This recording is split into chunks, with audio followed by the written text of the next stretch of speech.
Hi guys, it's Joe and you're watching fonehouse.co.uk, and today we are comparing the iPhone 6 with the iPhone 6 Plus. Now, one is the updated version of Apple's flagship handset and the other is a cool small tablet with phone functionality. But which one do we prefer? Let's take a closer look. Okay, so there's an elephant in the room. And come to think of it, maybe he's going to be the one who wants the 6 Plus because it's absolutely massive. And that's the obvious difference between these two handsets in terms of the aesthetic. The 6 Plus is considerably larger than the 6. Both phones are smooth and sleek. I mean, you'd expect nothing less with Apple, but the 6 is palm-sized and the 6 Plus, well, it just isn't. However, there is an upside to the larger model. Of course, you get a much larger screen, and the display is the only on any Apple handset to date that comes in at full HD 1920 by 1080p.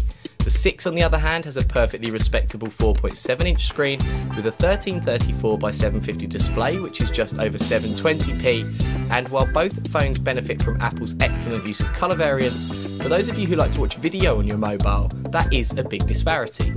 Both phones, of course, look awesome, with the front glass curving gently to meet the sides of the case, so you can't feel the join, and with an aluminium body that gives a high quality look and feel, and plastic running between the individual metal parts in order to allow for uninterrupted mobile and wireless reception.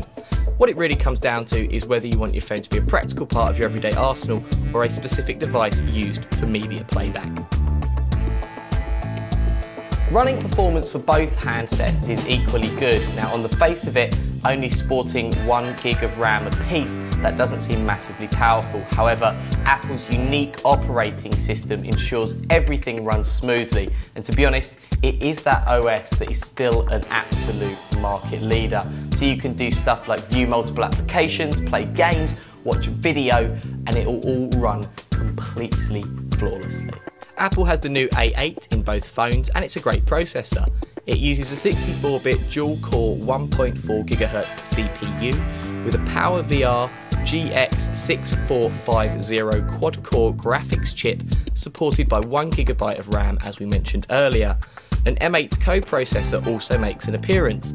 This looks after all the sensors on the phone and manages the data in a much more energy-efficient manner, which means better battery life, which means better performance. The big difference in terms of photography with the two handsets is that the 6 Plus comes with something called OIS, that is optical image stabilization.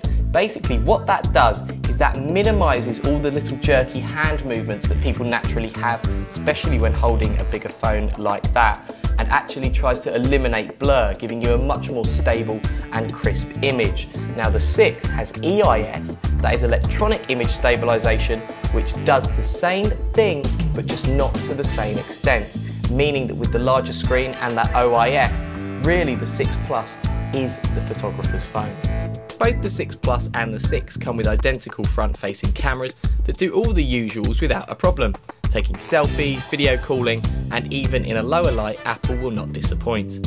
Both rear cameras are similar too, 8 megapixel sensors with 1.5 micron sensor pixels, dual tone flash, which includes face detection, which helps the iPhone focus quickly, which comes in particularly useful with the larger 6 Plus, as you tend to move around more as a result of its size. The 6 Plus blows its little brother out of the water when it comes to stamina. If you're a normal user, you should be able to make it last 2 full days, which puts it right up there with flagship Android handsets. It just keeps going and going. The iPhone 6 isn't bad either, and certainly considerably better than its predecessor, the 5S, but compared to other market-leading smartphones, it does lag behind a little bit and doesn't come close to matching the 6 Plus. You should get a day's use out of it though, which is not what you experience with all powerful smartphones of this size. The choice between the iPhone 6 and the 6 Plus is pretty clear. The 6 is the updated version of Apple's flagship handset and has all the great benefits and perks you'd expect that to come with. However, the larger 6 Plus has a larger screen in full HD and is better for video photography and filmmaking. So your choice is pretty clear.